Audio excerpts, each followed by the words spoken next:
Good morning, everybody. Hi, Louise. Tell you what, it's freezing this morning. Probably not as cold as you get in Michigan, but it's very cold. Hi, Susan. Hi, Maria. So we've got a few minutes left before we start. Hi, Rhonda. And we're just going to poke our nose down this little track first before we begin. This is where the abseilers take off from, or one of the spots. So let's have a little look down here first. I don't know what it's like down in Sydney, Rhonda. I keep hearing on the radio that they're saying it's warm today. But I'll tell you what, if they give me a call, I'll tell them otherwise.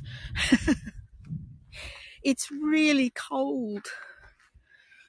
And we had so much wind last night. Our bins got blown all over the place. We had, because it was bin night last night, and it was so windy.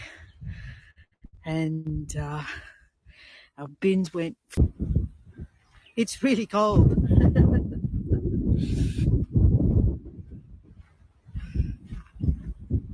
Yeah, it's that cold.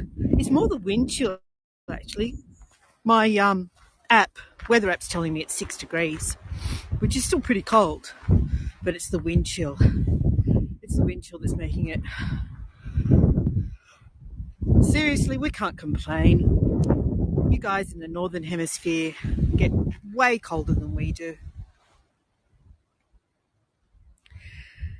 So this is Narrow Neck that we're looking at right here. And the signal I can see is bouncing around a little, probably a combination of the wind and our location. I'm not going to go too far down this track, just far enough to give us a bit of a view overlooking Narrow Neck. And we'll be practically standing on top of Boar's Head, one of the rock formations that we see from the lookout as we get a little bit further around.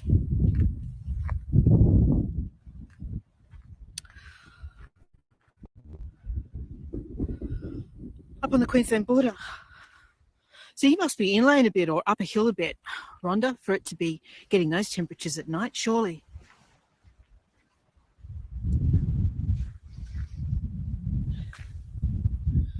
I know that my friend who used to live at Mullaney in the Sunshine Coast hinterland used to get very cold. Oh, Kyogle. I've actually never been to Kyogle. It's an area I'd love to go to. All right, so this is, look where we are here. We won't get too close to the edge, but it's pretty stunning looking out from here. And that's the Boar's Head we're looking down on top of. Let me get to just a little bit further around. I'll show you, we are quite safe. You can probably hear the wind, I'm guessing. I've got some protection over the microphone to stop that crackling noise, but you can probably hear the wind. Okay, so that's Narrow Neck over there. I'll just go down to the first step and see if we can get a better view of that.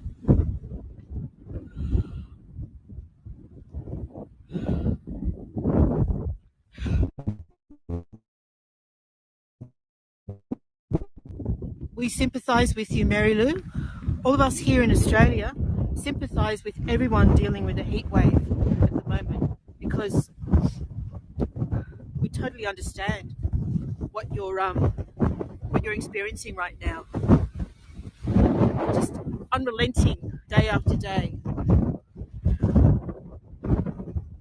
So where we're headed is over there. That's where the lookout is that we're headed to. We have to go back up to the road and around to get to that. Oh boy, this wind's savage.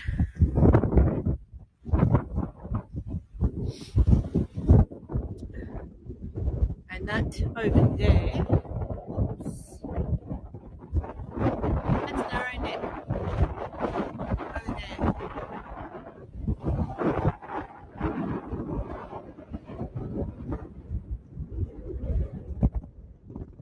I agree, Renee. Yeah. Although having said that, I found the humidity really intolerable this year. It was only about 25, 26 degrees most of the time. We're just going to head back up towards the road now. It's only about 25, 26 degrees most of the time, but the humidity I found in Sydney last summer was like sitting in a bath.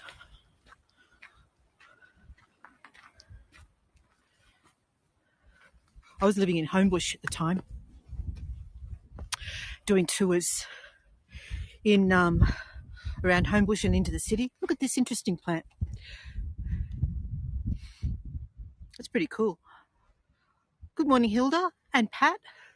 Looks like something's regrowing from something that's died. All right, bearing in mind that we've got less than 10 seconds, I should probably welcome you all from this point here before I tackle that track back up to the road. Okay, good morning, everybody. Hi, everyone who's just joined. I think I got everybody. My name's Lynn. For those who haven't met me before, gosh, what a way to start a day. My name's Lynn, and welcome to the Blue Mountains. We are standing at a point just outside of Katoomba, which is probably the main tourist town in the Blue Mountains. We're at an altitude of around about 1,000 meters. It's very cold here this morning, which I've just been telling the other ladies, and very windy. All right, so sorry, puppy dog nose. Before we begin, I would like to acknowledge that we meet today on the traditional lands of the Darug and Gundungurra people, and pay my respects to their elders, past, present, and emerging. And let's get off this trail. It might be a little bit more protected up here, although I doubt it. Okay, so heading back up, we've just had a look at the little lookout where the abseilers, I think you call them, is it rappel in America? We call them abseilers here.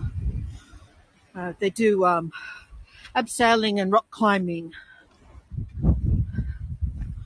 Oh, just spotted there's a big tourist bus up there. It's a double deck, offloading some people at the lookout. I did consider taking you on that bus, but it's really expensive. It's one of those hop-on, hop-off buses. And I forget how much they were charging, but it's really not cheap. I think it was over $50. I figured I can get my husband to drive and I'll hold the camera out the window. So it looks like we're going to be joining a few people up the top here because that's the tourist bus. Although it is a Monday morning, so hopefully not too many people will have gotten off. Okay. And that there is called Radiata Plateau. I'll tell you a little bit more about Radiata Plateau in a moment. Let me just get up these stairs. Hi, Carol.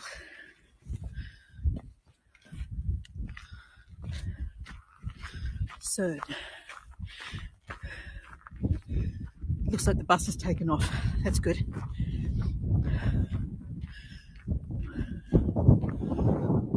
Alrighty, so as I said, we're just outside of Katoomba, which is approximately 85 kilometres to the west of Sydney city centre. And what we're overlooking here is the Megalong Valley. The Blue Mountains has 4 major valleys. Most of the tourists go to the Jamison Valley when they go to Katoomba and the Three Sisters. What they'd be looking at is the Jamison Valley. Now this narrow ridge here, called Narrow Neck, is what divides the Jamison from the Megalong Valley. And here we can see a lovely wattle coming into flower. Of course, being August, In the southern hemisphere, that means that we are in winter. As you can tell by my gorgeous ski jacket and hat and gloves. There's another wattle just there. Good morning, Pamela. Ooh. Pamela, I was just telling everybody that I've adopted your more typical attire. Ski parka, hat, scarf, and little device operating gloves.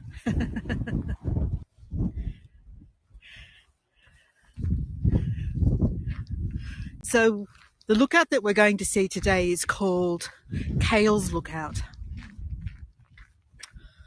I want to show you this interesting house on the side here. It would look like more at home, I think, in Los Angeles than it does in the Blue Mountains. Very hacienda style. Very quirky for this area. Looks like it must have a huge fireplace. Hi, Louise. Oh, sorry, I thought you'd just joined the tour. You were commenting. Forgive me, sorry. This is a really interesting plant because it's one of the plants that the seed eaters love to munch on.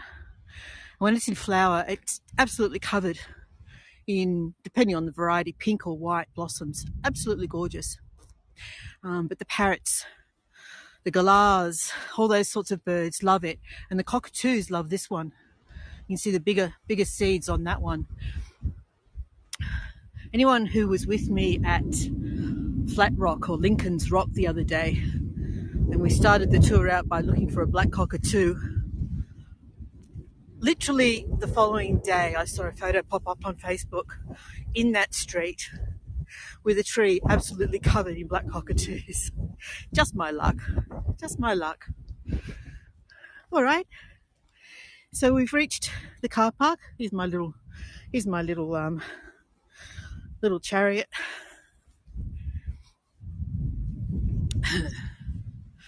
And I'll show you where we're going to be going today. Good morning, Kendall. So this map actually shows you all the walks and rides in the local area. This dark green line marks the edge of the escarpment, so everything above that is on top of the ridge and everything below that is down in the valley. Echo Point is where the Three Sisters are located, and we're going there on Wednesday, 2 days from today, and we are over here. So when you come on tours with me in the Katoomba area and look at the lookouts, today we're here, tomorrow we'll be around there, and on Wednesday we'll be over here. And I live over here somewhere, about 15 minutes away.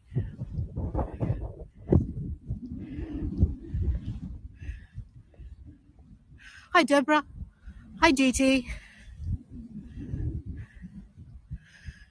So about, let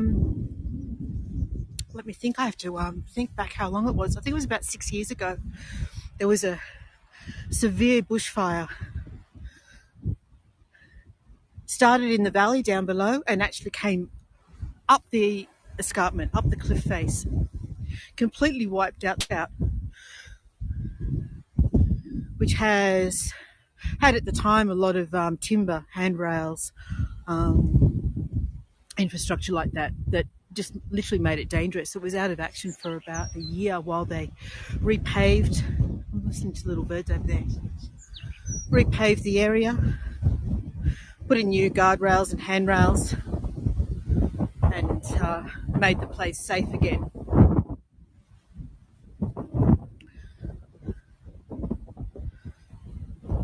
Hi, Mindy.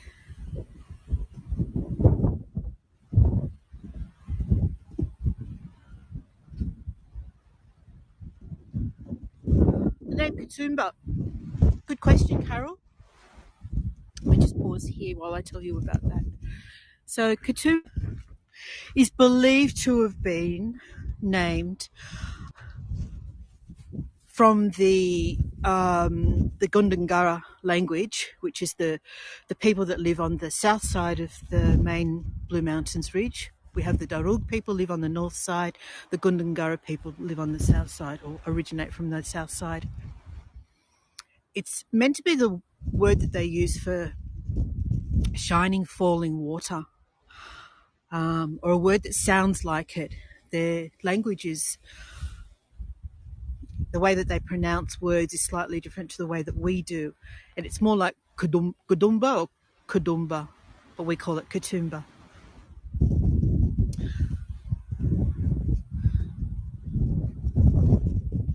Hi Gabrielle, hi TP, hi Monique and Norman, welcome to my tour.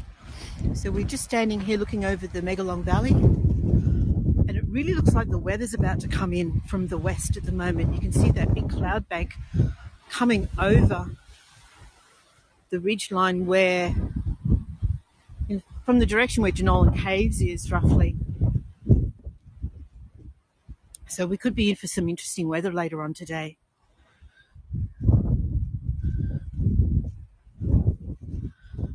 What often happens, especially early in the morning, we didn't have it today, but what often happens early in the morning is that we'll get a mist hanging in the valley. This is the Boar's Head lookout, so that's where we were standing when I first started the tour, over there on Boar's Head Rock. So the mist will come in, sit in the valley, and then it'll flow over the ridge. And if you're standing on the other side of the river, it actually looks like a waterfall. And the phenomenon is known as the Phantom Falls.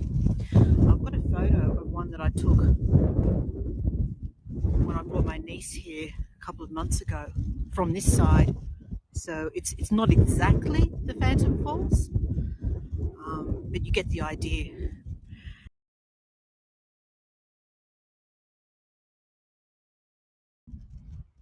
But it's stunning when the mist is sitting in the valley, and then when you see the Phantom Falls from the other side, it's mind-blowing. So that's the Boar's Head there. Now, I want you to tell me if you think that looks like a boar or something else. I have my own idea about what I think it looks like.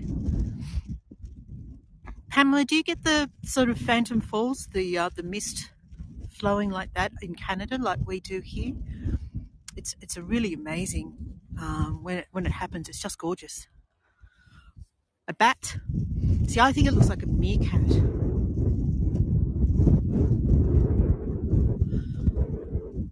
We'll get other photos of that as we go along the track.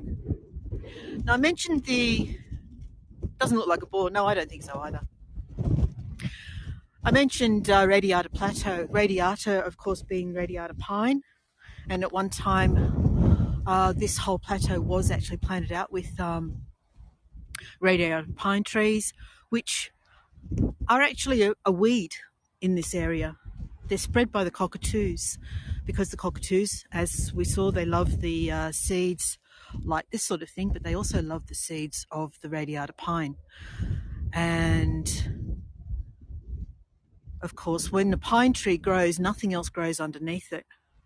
So when they take over a landscape, it pushes out all the native vegetation, which obviously has an impact on the local wildlife as well. Hi, Chandra. Chandra, I just want to mention, the other day you were on my tour and I missed a question from you. Someone encouraged you to put a link into the chat for your tour because you are new as a guide, and you asked if it's okay to do that without the permission of the guide giving the tour. And I want to thank you for showing me that courtesy. I totally missed that part of the conversation until I went back over the commenter. please, as a new guide, I'd like you to put your channel link in the chat so that everyone else can see your upcoming tours.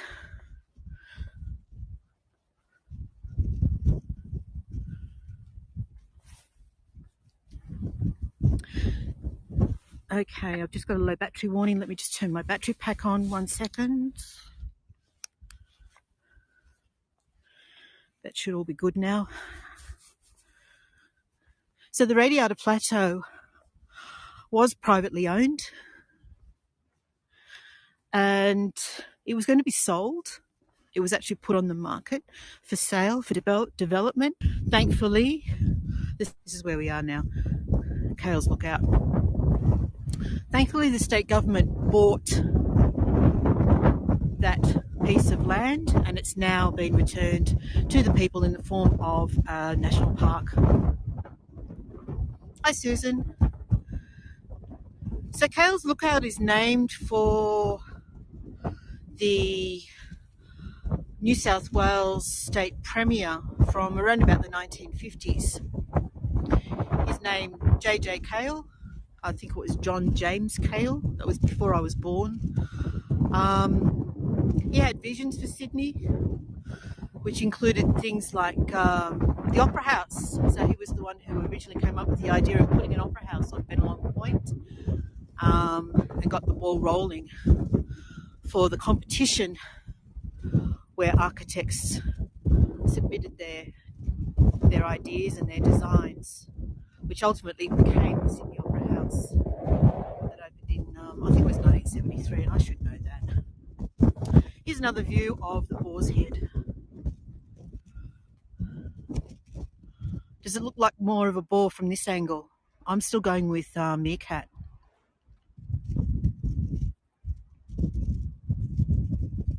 Let me do a pan from here. You can really see the blue of the Blue Mountains from here. There's Narrowneck. That road is currently closed because the weather we've been having has caused a lot of rock slides, landslides, and the road's just not safe at the moment. Hi, Becca. Do you think it looks like a monkey, Louise? And then down here we have Megalong Valley. Oh, it's windy.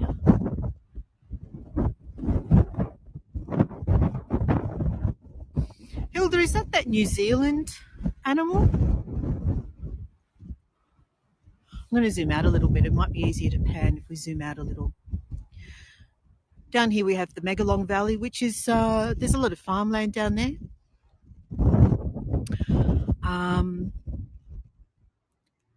Hi, Chelsea. Yes, there's farmland down there, Pamela. I drove down to the Megalong Valley the other day. It's quite a hairy drive. It's another road that's been impacted by the rain with landslides. I have a friend, used to be a work colleague, who works at the Megalong Tea Rooms, which is down in that valley. I caught up with her that day. I went looking for kangaroos. And I found some. Unfortunately, they were on private property and off in the distance. So sadly, I can't bring them to you as a tour, as much as I'd love to. Hi, Chelsea. Did I say hi, Chelsea? Hi, Cheryl. Good morning. Yes, I think we're going to see rain later today coming in from the west. Look at that. That looks like those clouds are bringing some rain with them, I'd say. Over on the right here, past the Radiata Plateau, tucked away behind this little rock face. I think I'll be gone before the rain starts. I don't think it's going to come over that quickly. In behind that little rock face or rocky outcrop, there's a tiny waterfall which we can't see from this angle. The location of it is called Nellie's Glen, and Nellie was the daughter of a person, John North, his name was, who had an oil shale mine down in the valley and they used to mine coal down there as well. The train that they used, or the track that they used to use to get the coal out of the valley and workers down into the valley, now forms part of Scenic World. It's called the Scenic Railway, and I'm hoping to bring that to you as part of a tour sometime over the next few weeks. Certainly the Scenic Skyway. I'm in discussion with the marketing manager from Scenic World, and should certainly be able to bring you Scenic Skyway. The main issue with Scenic Railway is the signal down in the valley, so I may have to just take a recording of it and bring it to you as a recording somehow. Let's go down and have a look at the valley from down here. The two lower lookouts, you really feel like you're standing out over everything. So let's get down there and have a look.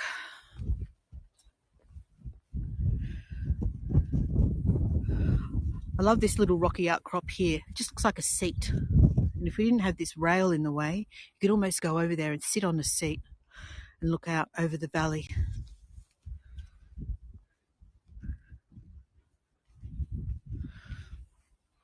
There are seats here, of course. Most of them are dedicated to people who have appreciated and enjoyed the area in the past.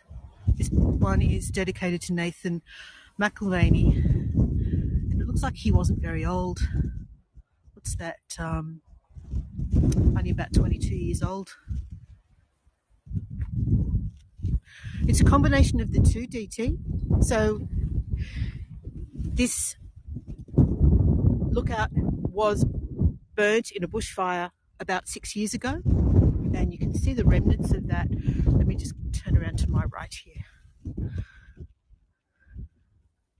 So most of these dead trees that we're looking at here are the result of those bushfires that happened about 6 years ago.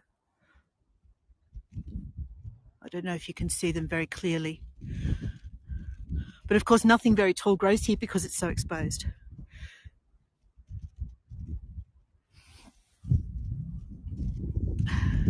So yes, the fire came up this cliff face, up over the escarpment, and actually threatened homes across the road from where my car is parked. I think one of them was destroyed. There's a burnt out tree trunk there.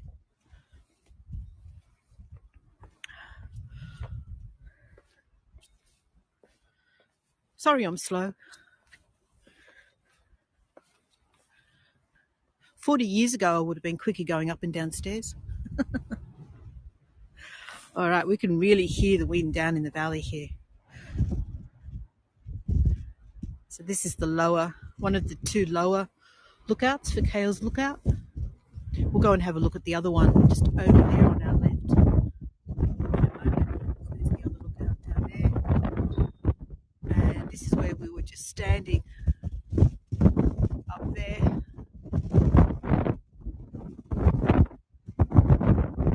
To hear the wind.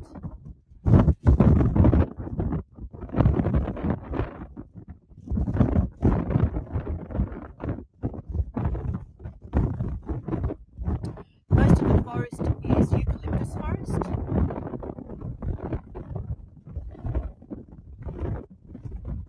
And most of the Blue Mountains is tableland, like we're looking at right here. So it's mainly it is pretty amazing. That's one descriptor. I'm literally gripping my gimbal with two hands to try and hold it from being buffered. Most of the Blue Mountains is a plateau. You can see the wind, yes. Yeah, you can. Hi, Lois. Did I miss anybody? Hi, Katie. And good morning, Kathy. And Det. So we can get an idea of where we're standing when we look along the cliff face here.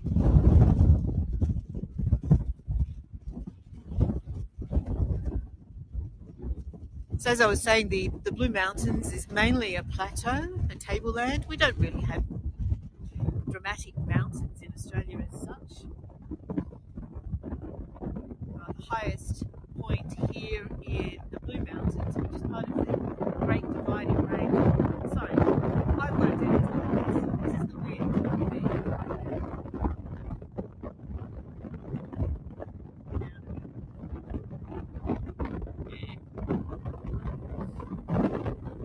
Tuck that scarf under my arm. The highest peak in the Blue Mountains is just over 1,000 metres. 1,100 metres. The Blue Mountains forms part of the Great Dividing Range, which actually runs the length of the country from north to south, from north of Queensland right down through to the east of Victoria. So it's a substantial range, but there's just, because it's such an old continent, there's nothing dramatic about it. These mountains were formed by uplift millions of years ago, as opposed to the likes of the Alps and I think the Rockies as well, which were far more recently formed. And then erosion came along and created the valleys and the gorges. The rivers and creeks that around this part all flow into Warragamba Dam, which forms Sydney's water supply. Hi, Ravine. Chandra, are you still there? Don't forget to pop your link into the chat.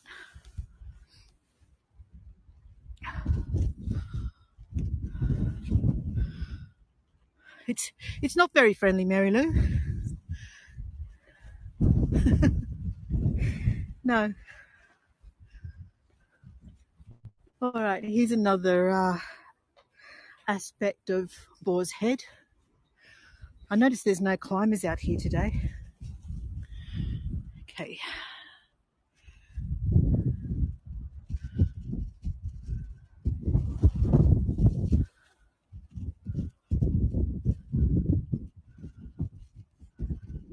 If I get down a bit lower, we might be able to get that against the sky, which might be interesting. Mary Lou, I'm happy to do it, to share my world with you. Gets me out of the house too. We're doing a renovation at the moment, which is painful. It's going on too long. All right, we're starting to see this rock formation against the sky. So this is an interesting point right about here. If I can get the foliage out of the way. Let me see.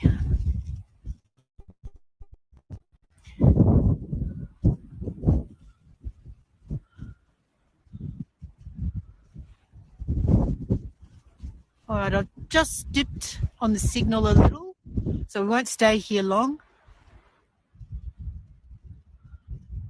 That's possible, DT. Yeah, maybe when it was first named, it looked different to how it does today. All right, let's keep moving because I can see my signal has dipped a little and I do not want to lose it completely like I did the other day, which was devastating.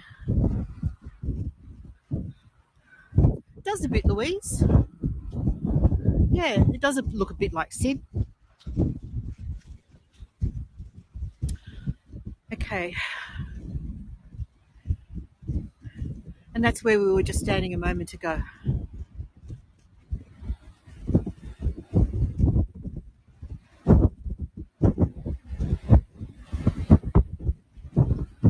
And you can really understand how, if anyone has been on my wind eroded cave tour at Anvil Rock, I mean, feeling the force of the wind now, you can understand how over eons the wind can cause erosion. Hi, Shane.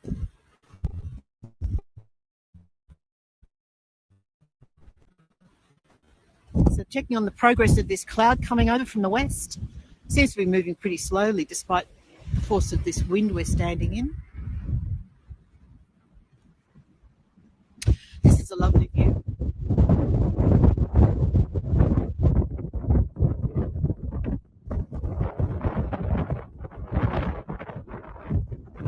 So the reason the Blue Mountains appear blue is apparently due to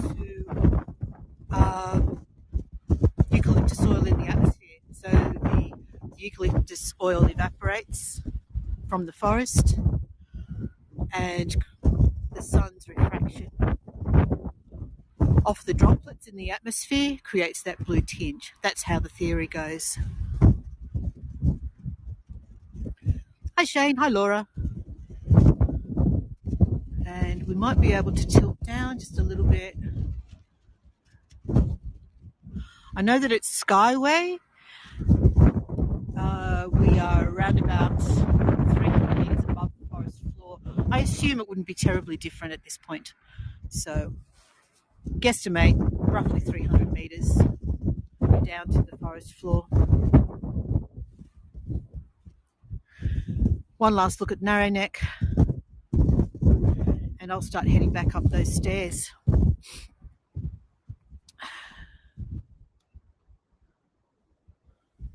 Not many birds around in this wind.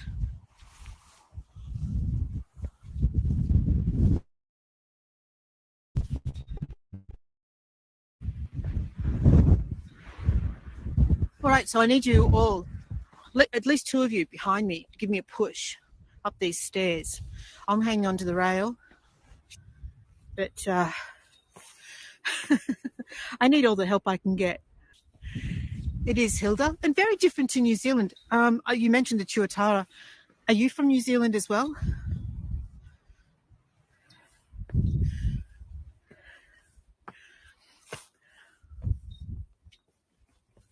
saw something amazing the other day on one of these quiz programs where New Zealand, what we see above the ocean, is just the tip of an underwater continent.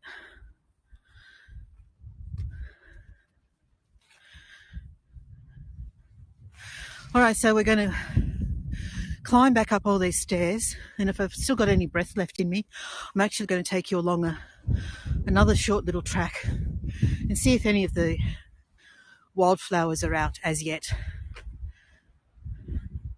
Oh, do you? Okay. Did you come along on my Lincoln's Rock tour in Wentworth Falls? I plan to do that again, probably in about 2 weeks.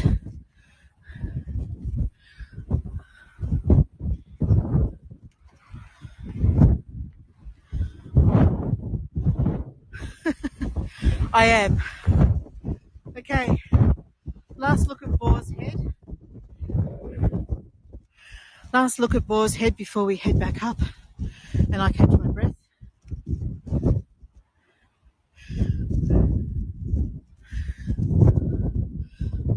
Highly recommended, Hilda. It's a gorgeous spot.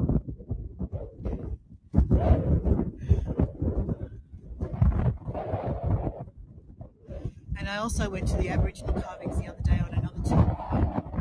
My signal dropped out completely. I was devastated. Okay, let's get up these stairs.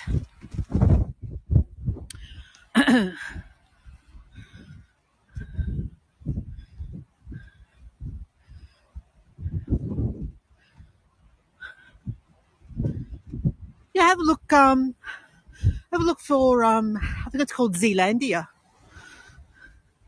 This underwater continent. Fascinating. I knew nothing about that.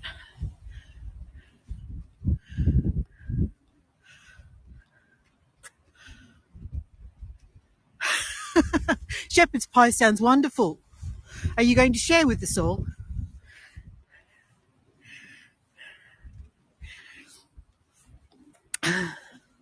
I need to do my dinner planning after my tour. After I take my washing to the laundromat because I don't have a washing machine.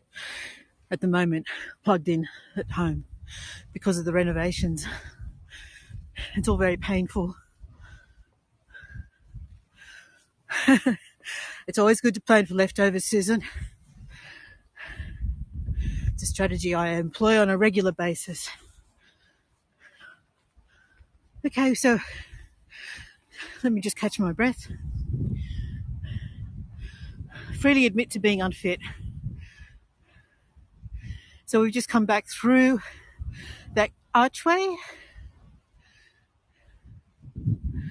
to this little park.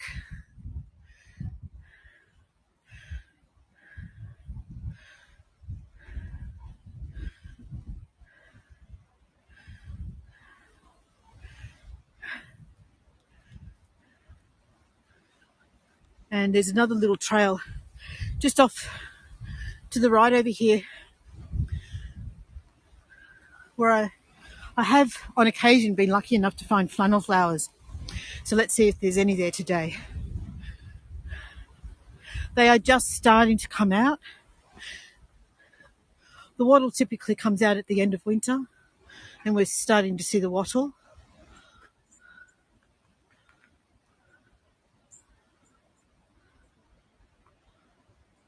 Who can afford lamb? I can't afford lamb, and we're the biggest lamb producer. Well, outside of New Zealand, I think. One of the biggest. So here we have the wattle flowers, and I'm just on the lookout. This one, whatever it is just about to burst into flower. All these little buds just ready to come out.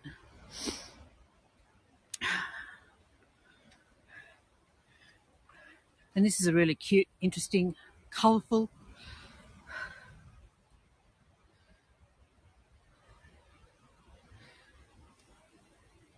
Well, that's a selling point, DT. So, yeah, when New Zealand gets bigger, we'll definitely have more room for more lamb.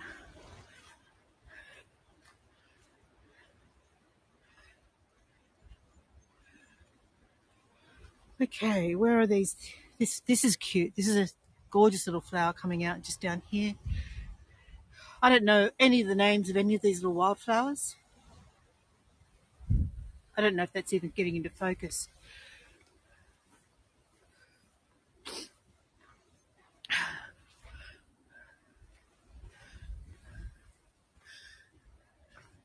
And this, of course, is a Banksia.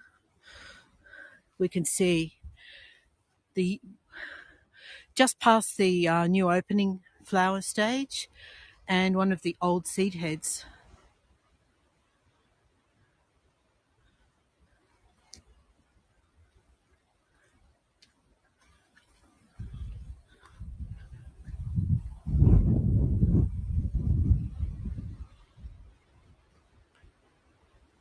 Oh, the loose flannel flowers, they're in hiding. This is a different Banksia. Oops, trying to attack me. Do you notice how different the leaves are of this one? There's no young flowers on it yet. The leaves are quite different to that first Banksia that we saw, which was more like this.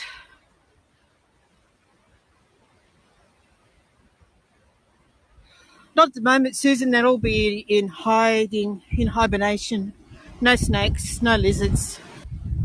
But in all honesty, there are lots of different species of snakes in this area. Here's some more evidence of the bushfires. Lots of different snakes.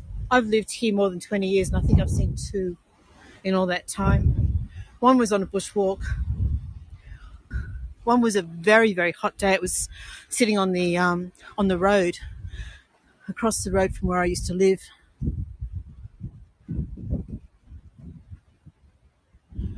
No, I can't find any flannel flowers, unfortunately, which is a little bit sad. I hoped I would. You can see down into the valley from here again. That wind is not letting up at all, is it?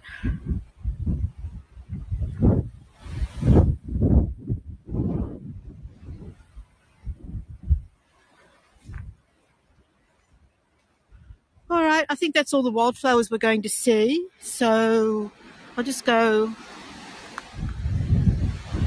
a few more meters along and then we'll turn around, I think.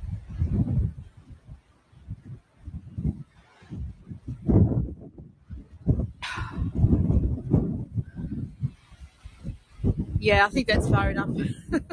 I've decided, I've made a call. We could go further, but it's really just more of the same.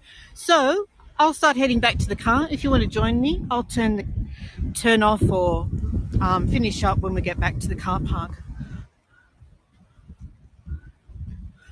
You're welcome, everybody.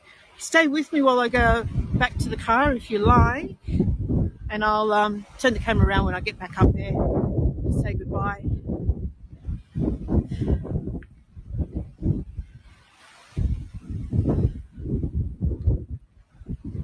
And I always look forward to seeing your postcards if you get a chance to share them on the Hago Voyages Facebook group.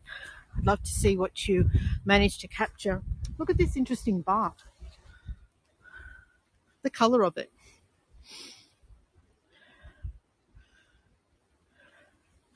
And I'm assuming it comes from this tree here. That would be my guess. It looks like a type of eucalypt. The top of the tree is way up there. So, but the bark is a really gorgeous orange colour.